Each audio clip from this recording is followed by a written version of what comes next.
We have completed chapter number up till chapter number 3, and today we will start from chapter number 4, that is of data and privacy. And now in this chapter you will study about how you can protect your data from unethical access. Unethical access क्या होता है कि कोई hacker आपका data hack ना कर ले. आपने अपने डाटा को किस तरह से प्रोटेक्ट करना है, आपने अपनी प्राइवेसी को कैसे मेंटेन करना है. All right, we will discuss all this about in this chapter. So let's move towards the chapter. Introduction. Computers are ubiquitous and are widely used by people of almost all ages. Often we need to give our personal information to a computer. That is, while creating an email account, shopping online, visiting a hospital, or taking admission in a school. We expect that provided information will not be shared with others. Protecting data from malicious users is called data privacy or information privacy. ये last line में data privacy या information privacy, this is the definition. Protecting data from malicious user से लेकर information privacy तक.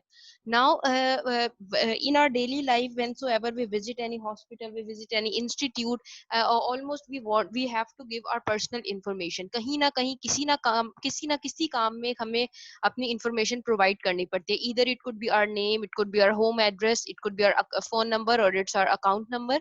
ये कुछ भी हो सकता है. चाहे आप ऑनलाइन शॉपिंग कर रहे हैं, ईमेल अकाउंट आप क्रिएट कर रहे हैं, तो वो आपसे पर्सनल क्वेश्चंस पूछेगा and you needs to answer all the personal questions. But what we are expecting while answering all our personal questions, that our information should be secured. आपकी जो information जो आप share करना चाहते जा रहे हो, वो आपकी information किसी दूसरे बंदे के साथ share नहीं की जाएगी. ठीक हो गया. तो अपनी इंफॉर्मेशन को, अपने डाटा को मिलीशियस यूजर, मिलीशियस कहते हैं जो लोग अटैक करते हैं, जो आपका डाटा चोरी कर सकते हैं, हैक कर सकते हैं, उन लोगों से अपने डाटा को प्रोटेक्ट करना अगर कहलाता है डाटा की प्राइवेसी और इंफॉर्मेशन की privacy. It might be an information, it might be a data. All right. First topic is 4.1 ethical issues related to security. Understanding ethical issues related to data security. The foundation of all security systems is formed on ethical principles. If we have data of others, it is our ethical responsibility to keep it secure. Some of the data security issues are. अब वो कहते हैं कि whensoever we are having the data of anyone, हमारे पास जिस मर्जी बंदे का डाटा हो, once we are having the data, it's our responsibility that we have to protect his or her data from unethical access. हमें उसे बचा के रखना है अनएथिकल एक्सेस से. किसी का भी डाटा अगर हमारे पास है, ये हमारी एथिकल रिस्पॉन्सिबिलिटी है कि हमने उसके डाटा को प्रोटेक्ट करना है. वो कहते हैं डाटा सिक्योरिटी के कुछ इश्यूज हैं, वो क्या क्या हैं यहाँ पे. First one is confidentiality and privacy. Second is fraud and misuse. Third is patent, copyright, trade secrets, and sabotage. First is confidentiality and privacy. To keep the data of others as confidential is indeed taking care of others.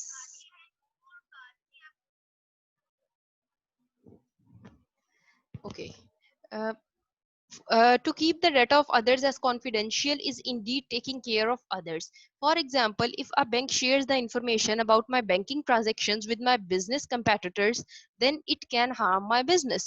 वो कहते हैं कि देखिए, अगर मैंने एक account में, for example मैंने HBL में अकाउंट खुलवाया है.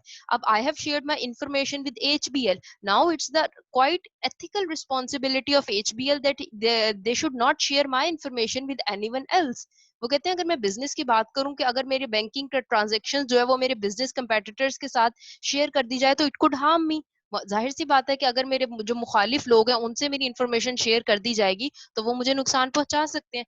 So that is why every information that is provided for any purpose should be kept secure. Okay.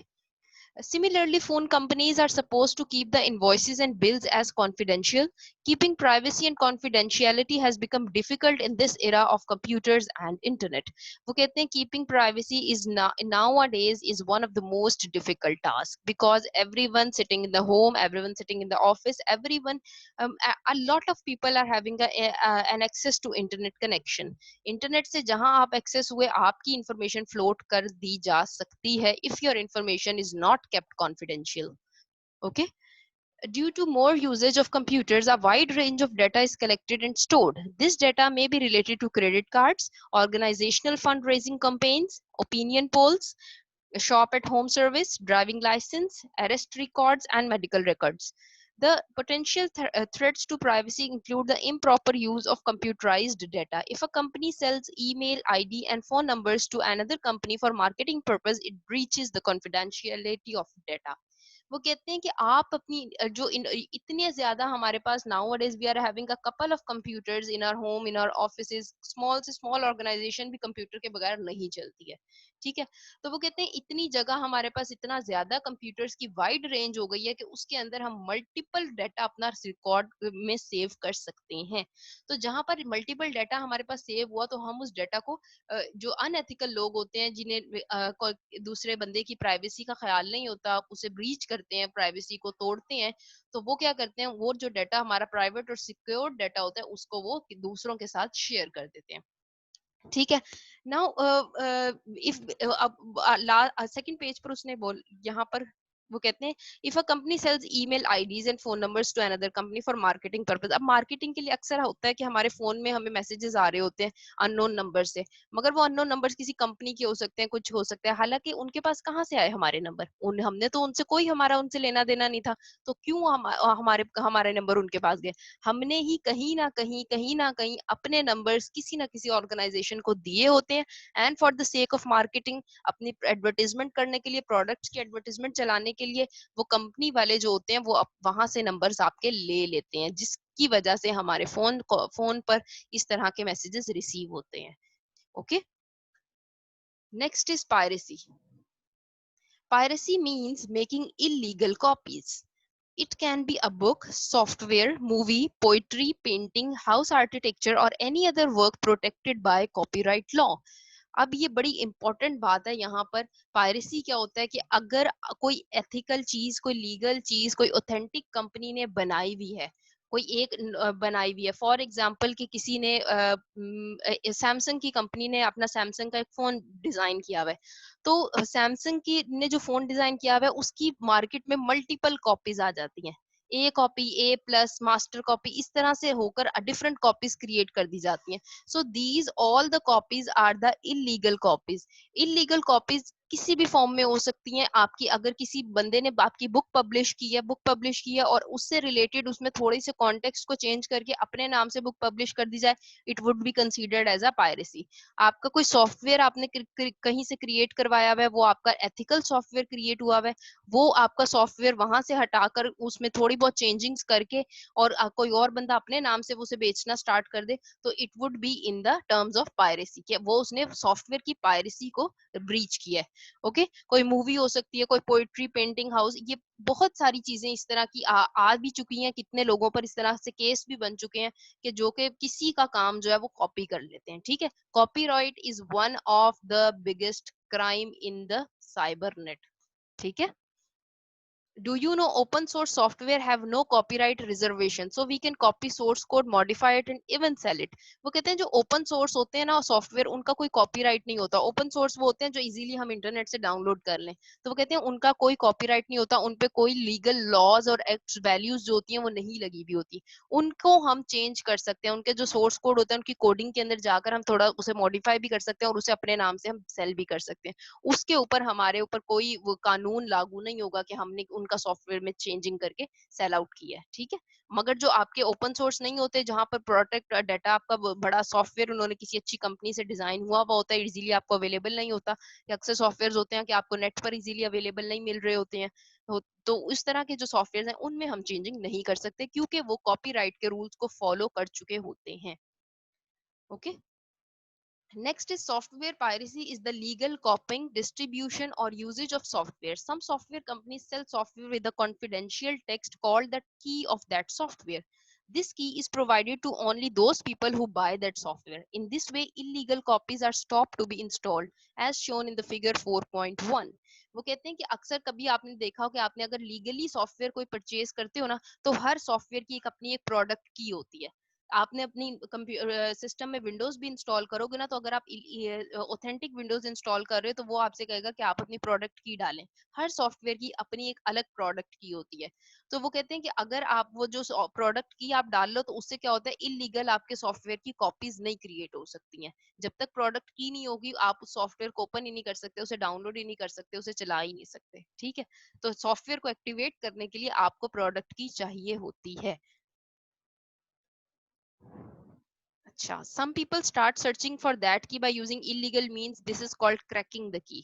अब वो कहते हैं कुछ लोगों के पास, हालांकि वो जो सही वो वे से कॉपी नहीं करते सॉफ्टवेयर, कोई बड़ी सस्ती सी कोई सीडी ले आए और उससे सॉफ्टवेयर इंस्टॉल कर लिया, मगर ये होता है कि उनके पास प्रोडक्ट की अवेलेबल नहीं होती, तो वो क्या करते हैं, फिर इंटरनेट से सर्च करके इलीगल मीन्स के थ्रू अपनी कॉपी जो है वो उसमें की जो है वो डाल लेते हैं, ताकि आप उनका सॉफ्टवेयर चल पड़े।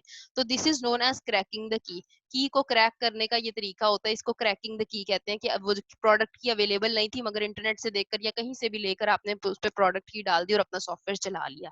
ठीक है।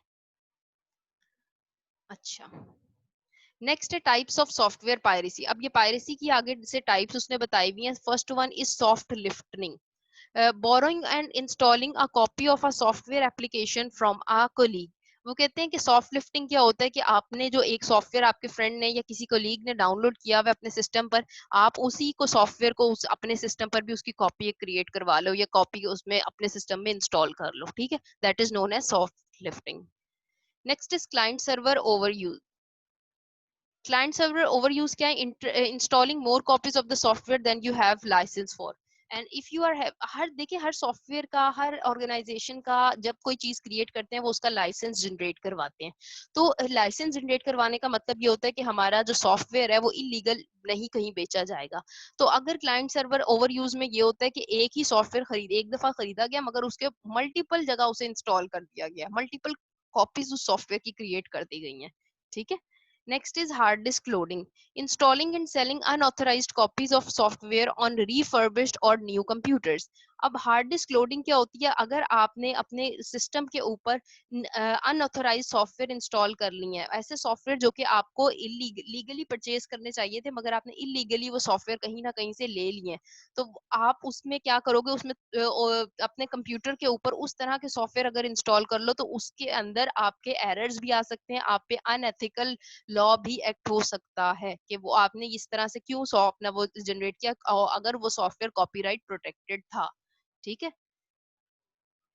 Counter fitting, duplicating and selling software having copyright. अब जो सॉफ्टवेयर आपका प्रोटेक्ट हुआ हुआ था, जिसपे कॉपीराइट का लॉ लगा हुआ था, उसको अगर आपने सेल कर लिया या डुप्लीकेट उसके जनरेट कर ली, उसकी कॉपी जनरेट कर ली, तो that is known as counterfeiting. Next is online piracy, typically involves downloading illegal software. अगर आप अपने सिस्टम में इलीगल कोई सॉफ्टवेयर इंटरनेट से डाउनलोड करते हो, that is known as online piracy. ठीक है, इलीगल सॉफ्टवेयर आप डाउनलोड नहीं कर सकते। Next is the software industry is prepared to battle against software piracy. The courts are dealing with an increasing number of lawsuits concerning the protection of software. बहुत ज़्यादा इस पे काम हो रहा है आजकल। साइबर क्राइम का जो पूरा ऑर्गेनाइजेशन है वो बहुत ज़्यादा एक्टिव है इस मामले में, कि जो सॉफ्टवेयर हैं उनको किस तरह से प्रोटेक्ट किया जाए। और इसके अंदर आगे चल के आप पढ़ेंगे पेटेंट वगैरह के अंदर, इसके अंदर आएगा कि अगर एक बंदा दूसरे बंदे का सॉफ्टवेयर या वो कोई उसकी फिल्म, कोई मूवी, कोई बुक, कोई भी चीज अगर वो ले लेता है और अपने नाम से सेल आउट करने लगता है, तो उस पर बहुत ज्यादा पनिशमेंट और फाइन है, उसे इम्प्रिजमेंट भी है और फाइन भी है। ठीक है। Next is fraud and misuse. Using computers over the internet, some unauthorized activities can take place. Some of these include theft of money by electronic means, theft of service, and theft of valuable data. Sometimes we receive an email asking us to click on a link to change our password. When we click on the link, a web page opens asking us to give our username and password. If we give our username and password, actually our password is stolen by some malicious users. You can see the figure number 4.2 over here, that a malicious hacker is attempting to break the piracy, and he is attempting to take your data. तो fraud and misuse में यही होता है कि अक्सर आपने अपना user name और पासवर्ड एक सॉफ्टवेयर एक कहीं किसी लॉगिन किया हुआ होता है, और वही सॉफ्टवेयर का यूजर नेम और पासवर्ड कोई और बंदा आपसे कहता है कि इस पे क्लिक करो, ये लिंक भेजा, इस पे क्लिक करो तो इससे ये आपको ये एडवांटेज होगा।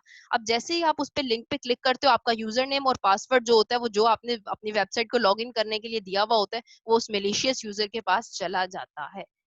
ठीक है। Likewise, some emails try to fool us by stating that we have won a grand prize, that is a car or a house. They ask us to pay a small amount as transfer fee to get that prize. Actually, it is just a way to fool people and get money from them. ऐसा तो आजकल तो normally ये हो रहा है कि कोई फोन कॉल रिसीव होती है हमें कि आपके इतने पैसे निकले, आपकी ये गाड़ी निकली, आपका ये घर निकला, तो दैट इज ऑल फूल। कभी भी उन लोगों की बातों में नहीं आना, वो बहुत थोड़ी सी अमाउंट के लिए अगले बंदे को पागल बना रहे होते हैं। Okay. Sometimes a malicious user disguises himself as a friend and tries to get his some confidential information. This is called phishing.